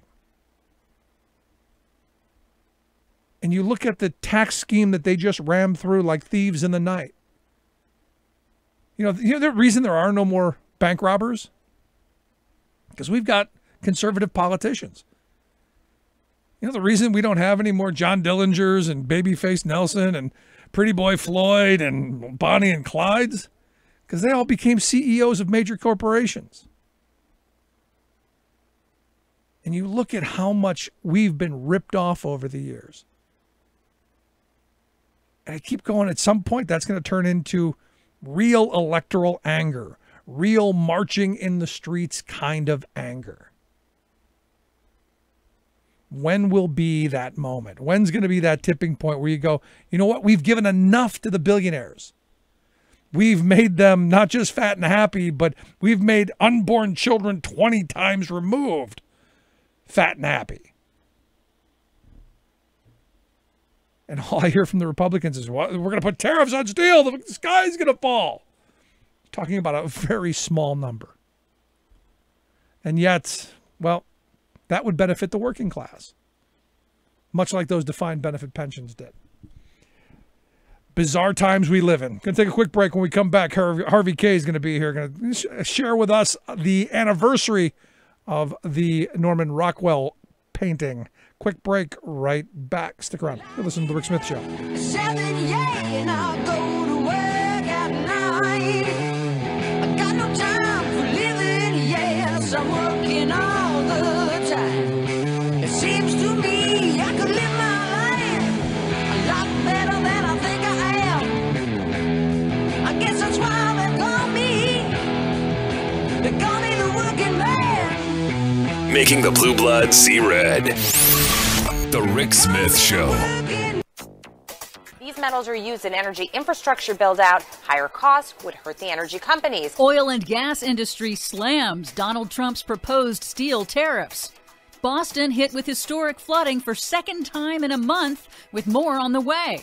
Toxic coal ash is contaminating groundwater supplies near coal plants. Plus, plastic pollution has reached all the way up to the Arctic. All of those fantastic news stories and more straight ahead. From BradBlog.com, I'm Brad Friedman. And I'm Desi Doyen. Stand by for 6 minutes of independent green news, politics, analysis, and snarky comment. CO2 is a benign gas required for life on Earth and is not dirty. Wow. Former coal exec Fred Palmer couldn't say anything dumber. Coal is not dirty. Coal is green. I stand corrected. This is your Green News Report.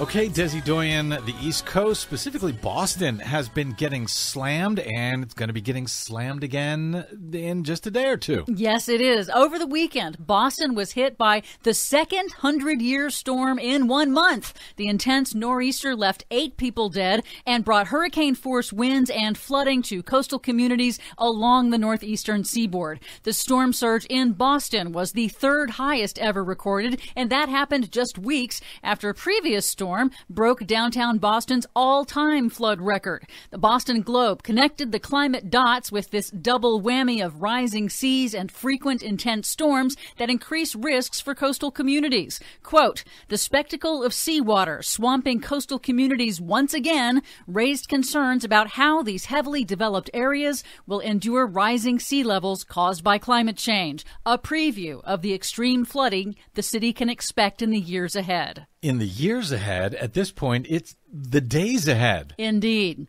Meanwhile, the oil and gas industry has slammed President Trump's surprise proposal to impose major tariffs on imported steel and aluminum. Surprise! Going so far as to call them job-killing tariffs, saying those steel tariffs would increase costs at every stage of operations, from drilling to pipelines to refineries, and would result in higher prices for consumers. Wow, he's actually going to harm his own base in the oil and gas industry? Is he crazy? Don't answer that. But it's not just the fossil fuel industry. The American Wind Energy Association also said that the proposed tariffs would increase the cost of wind energy infrastructure projects, particularly costs for domestic wind turbine manufacturers. Well, that's just a bonus for Trump. Trump's tariffs also risk a global trade war. European Commission Chief Jean-Claude Juncker did not mince words. So now we will also impose import tariffs, he said in Hamburg.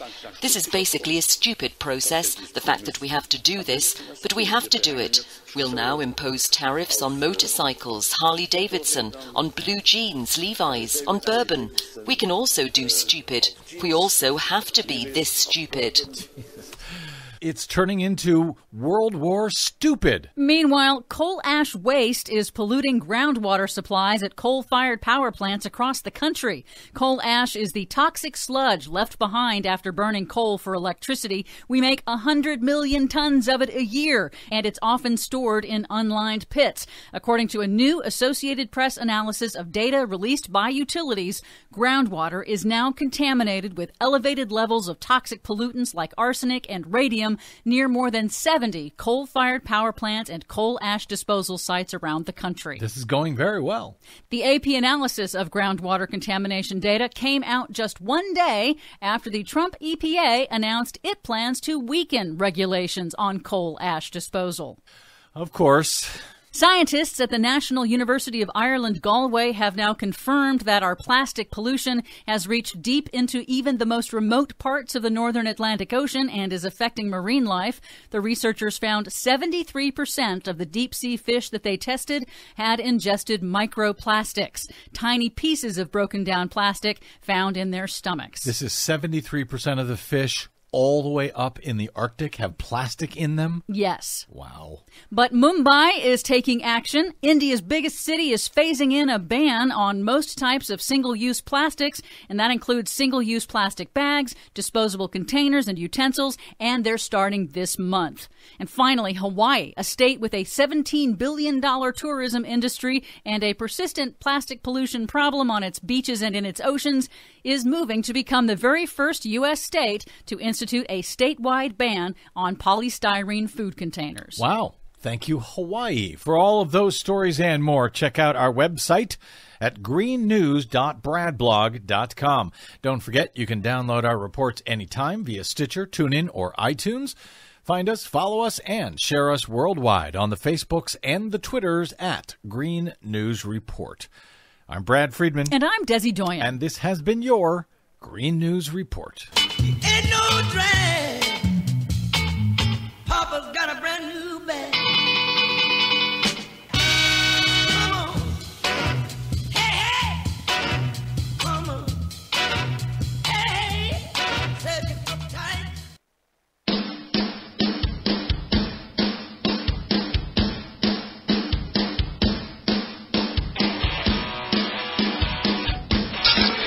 Waving the flag of freedom for people, not corporations.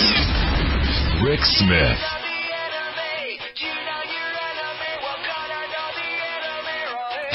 So it was 75 years ago today that the Saturday Evening Post published Norman Rockwell's Freedom from Want portrait. It's also known as, I think, the I'll Be Home for Christmas, and also it's known as the Thanksgiving picture. But it was, I think, number 3 in the series of 4, Speech, Worship, and Fear, I think, were the other 3. But again, it was published at a time where, 75 years ago, you're looking at the coming out of the Depression. You're looking at this idea that we can have a better tomorrow as all the organizing was going on. And I think it's a time in history that we need to remember, which is why I've asked our good friend Harvey Kaye to come talk with us. Harvey's a professor of democracy and justice at the University of Wisconsin-Green Bay, also the author of The Fight for the Four Freedoms. Harvey, thanks for taking time for us. Thank you, Rick, for having me back on. So you've got this iconic portrait 75 years ago today, and yet still we're still fighting for those 4 freedoms, aren't we? Absolutely. Absolutely. And you definitely got it right. 4 freedoms: freedom of speech and expression, freedom of worship or freedom of religion, and then, of course, the freedom from want, which is what was portrayed in that painting that was issued today by the Saturday Evening Post 75 years ago, and then freedom from fear.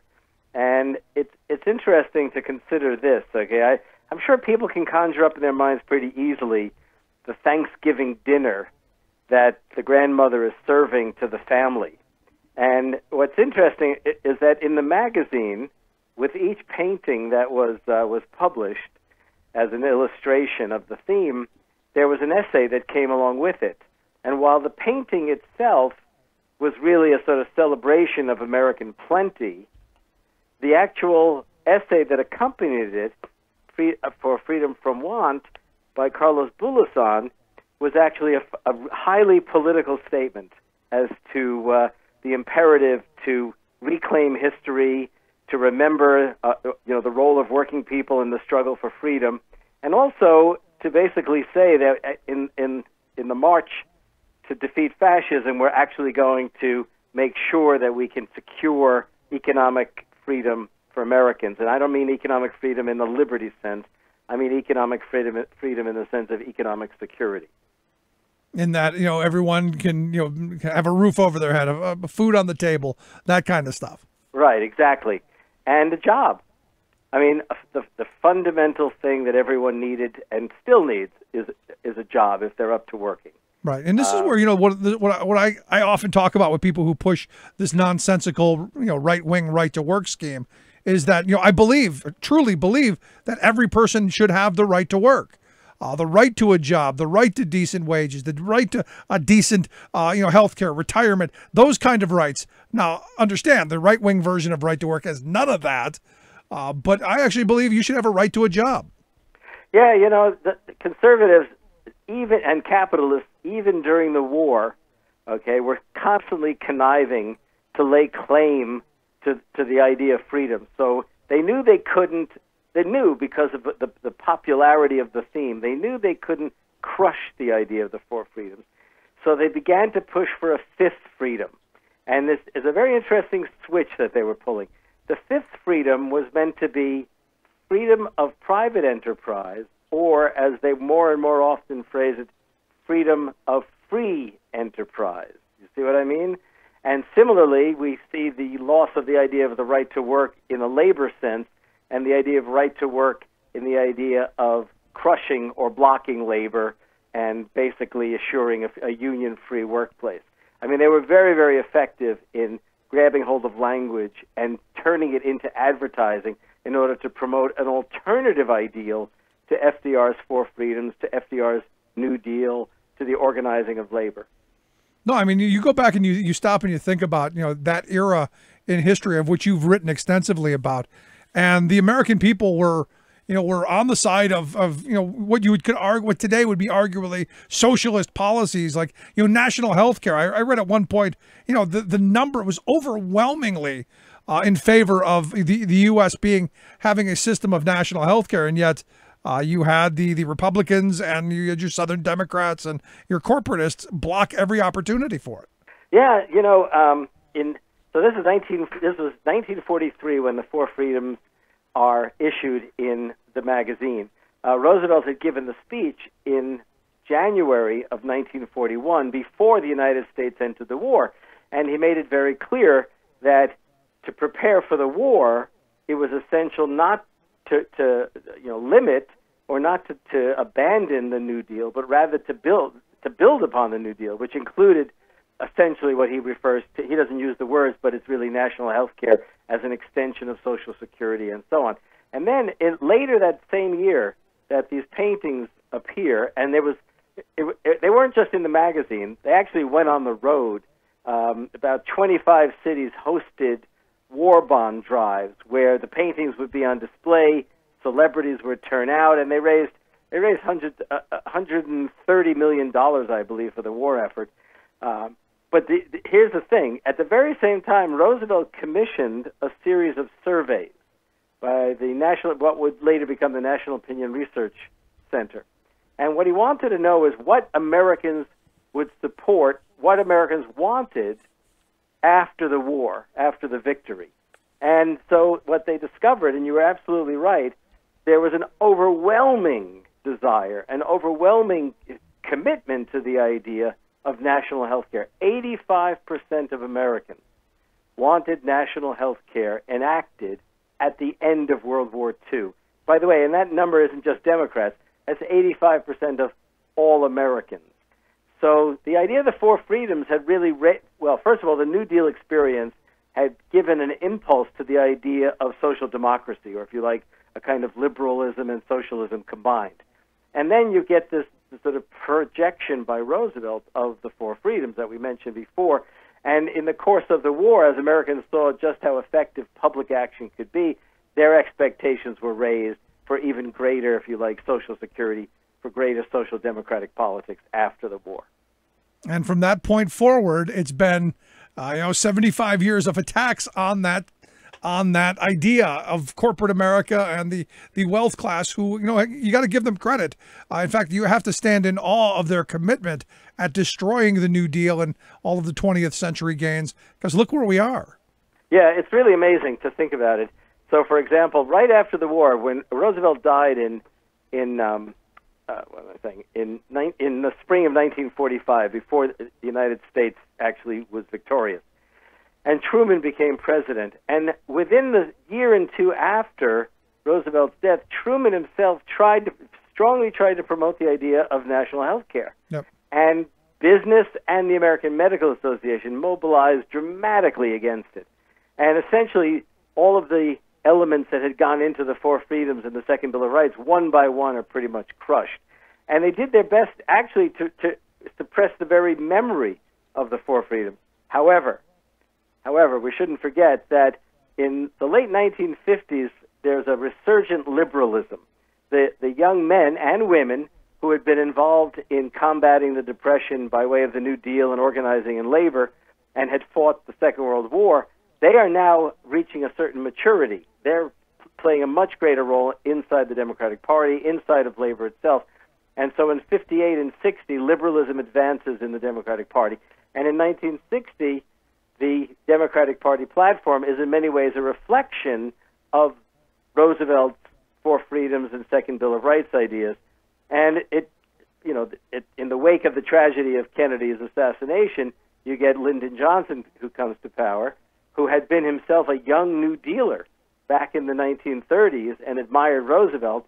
And even though he never really pushed the Great Society Project and the war on poverty as far as he might have, in good part because he decided to pursue the war in Vietnam, the fact is that between 1964 and 1966, a whole series of initiatives occur. We don't get national health care, but don't forget, in 1964 and 65, we see Medicare, Medicaid, we see immigration reform, we see a whole series of initiatives in terms of environmental protection, workplace protection. I mean, it really is a sort of not so much a completion or fulfillment, but it is really a dramatic extension of those four freedoms that we see in the mid-'60s, along with civil rights and voting rights. Right, the voting rights. In fact, I remember, as a kid watching, I wasn't alive back then, but I watched the old reruns of the Munsters, and I remember an episode in there where they had actually had doctors in there going, complaining about Medicare coming around and how horrible it was going to be. And it was just one of those things where I saw it years later, and it just grabbed me as, it's amazing at the tentacles and the reach that these moneyed powers have.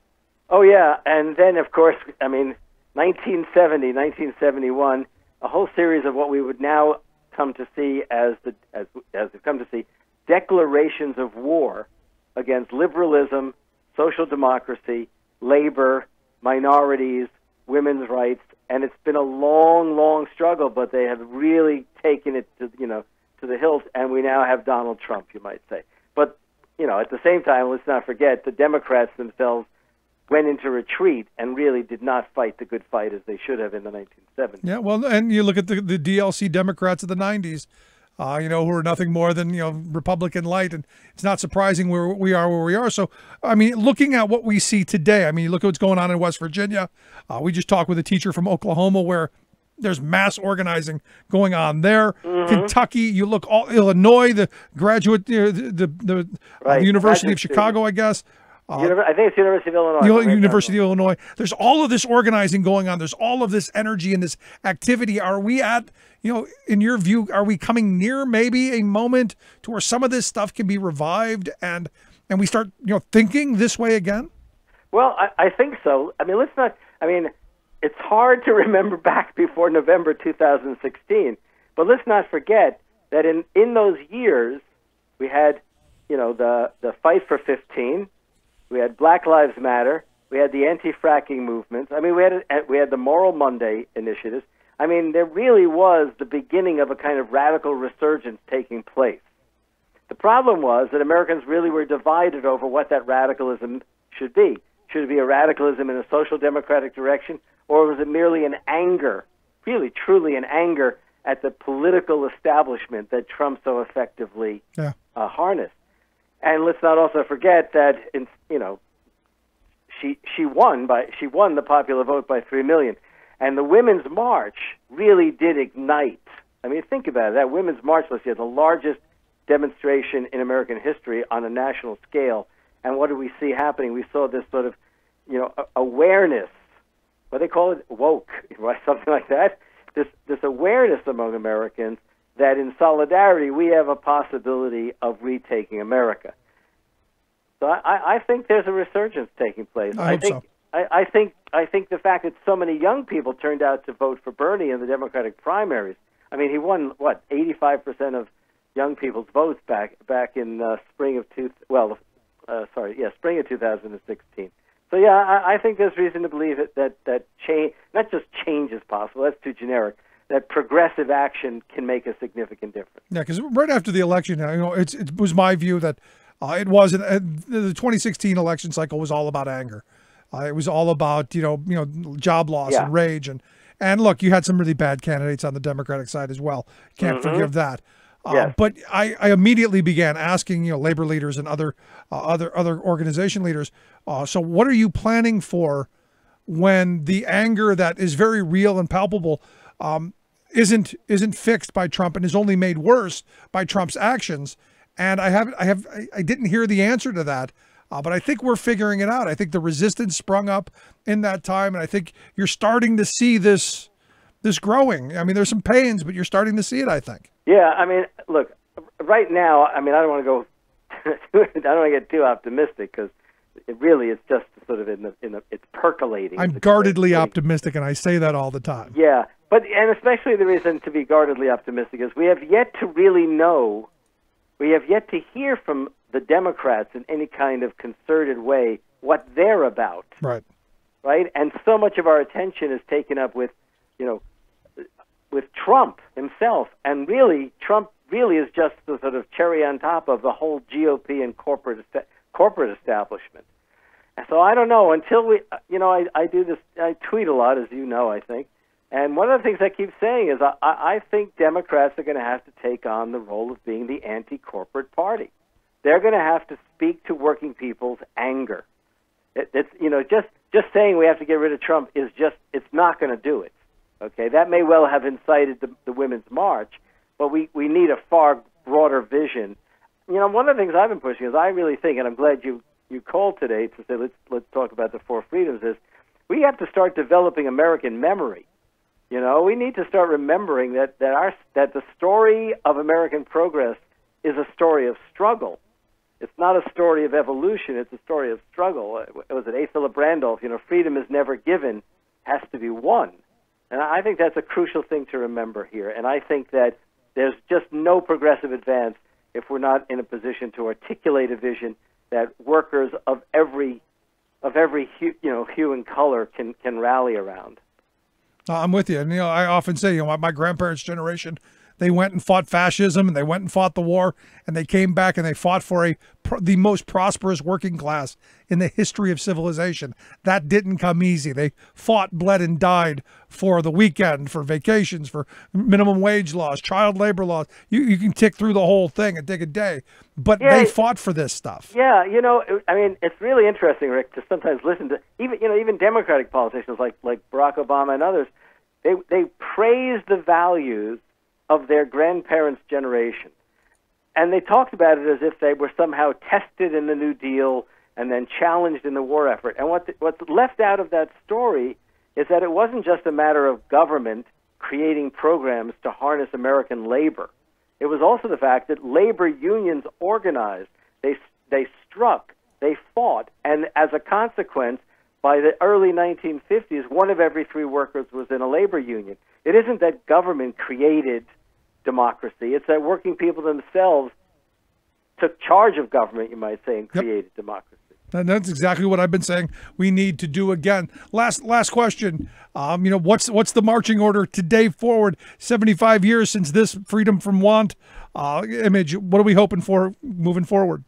Well, in the next week, 75 years ago, Saturday Evening Post published the painting Freedom from Fear, right? And I think that's something we ought to make our marching orders, freedom from fear. We have to stop fearing people. We have to start creating solidarities. I think that's what we need to do. All right, good stuff. Harvey, I appreciate the time. Great talking with you, man. Thank you. You know, you can always call me. Have a good spring. Sooner the better. There you go. Our good friend Harvey Kaye, professor of democracy and justice there at the University of Wisconsin-Green Bay. Great book, The Fight for Four Freedoms. I highly suggest it. Quick break, right back. Stick around. You're listening to The Rick Smith Show. We're working people. Come to talk.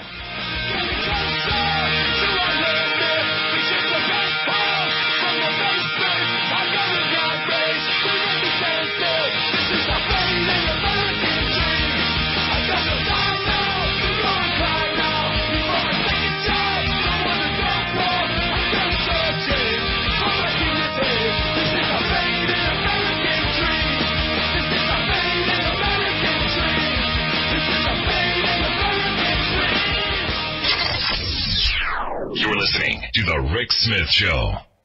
I'm Rick Smith, and this is Labor History in 2. On this day in labor history, the year was 1857. That was the day the U.S. Supreme Court handed down one of its most infamous decisions. It was known as the Dred Scott case. Dred Scott had been born into slavery. He was owned by a military man named John Emerson. His military service brought Emerson from the slave state of Missouri to the free state of Illinois and then the free territory of Wisconsin. While in Wisconsin, Scott married. Emerson's career path then turned back to Missouri. A few years later, Emerson died. Scott attempted to purchase freedom for himself and his wife. When he was not successful, he took his case to the courts, claiming that his time on free soil should have granted him freedom. The Supreme Court decision was devastating for Dred Scott and for all who opposed slavery. In a 7-2 decision, the court ruled that as a black man, Scott had no claim on citizenship under the U.S. Constitution. The majority opinion left no ambiguity, saying Scott, quote, had no rights which the white man was bound to respect. But the court went even further. It ruled that the Missouri Compromise of 1820 was unconstitutional. This meant that according to the court, Congress could not move to prohibit slavery in any U.S. territories. Reaction in the North by those who supported free labor was swift and angry. The Chicago Daily Tribune declared, "It is the first step in a revolution which, if not arrested, nullifies the Revolution of '76 and makes us all slaves again." The Dred Scott decision sharpened tensions over the question of slavery and marched the nation closer to civil war. Today's Labor History in 2 brought to you in memory of Carol Hillman, a passionate friend of workers and volunteer of the Illinois Labor History Society and The Rick Smith Show. Remembering that united we bargain, divided we beg. Rick Smith. To this battle, take my Union gun. Gonna end this world of slavery, for this war is one you're bound to lose. You fascists are bound to lose. Welcome back to The Rick Smith Show. Check out the website, thericksmithshow.com. I'm going to wrap up with another one of these gun stories. We haven't talked about guns in a while, so let's dig that up. Evidently, a story from my home state of Ohio, Ashland, just about 70 miles south of Cleveland. Evidently, an 8-year-old boy shot his 4-year-old sister with a shotgun, or with a rifle, I guess repeatedly shot at the 4-year-old. And the mother was informed. She came home from work, I guess cleaned up the bed, and then left the two kids home alone after the 4-year-old was shot. She was eventually arrested. The 27-year-old woman is now in jail on child endangerment charges. The 4-year-old, if you were wondering, she is just fine. Non-life-threatening gunshot wounds, which I know is difficult to say. But here's a 4-year-old that got shot by her 8-year-old brother. The 8-year-old is in child services care. The 4-year-old's in the hospital, and the mother is in jail. Evidently, the gun was in a cabinet, and somehow the 8-year-old figured it out. It's just one of those things where you go, just having the gun in the house, you got to wonder. And again, I know there are a bunch of people saying that, hey, we need guns in the classroom. No, we don't. And in fact, good on Florida. A couple of school districts there have voted to say no to having guns in the classroom.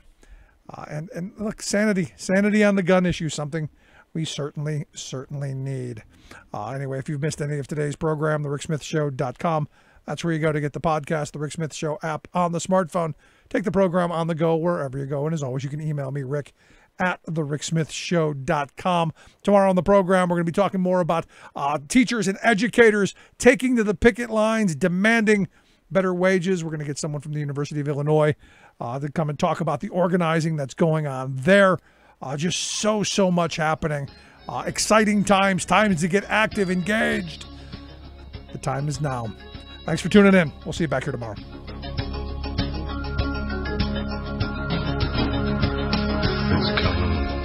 You've been listening to The Rick Smith Show. Together, we can make America better. Email Rick at thericksmithshow.com or interact with us anytime at thericksmithshow.com. Until next time, this has been The Rick Smith Show.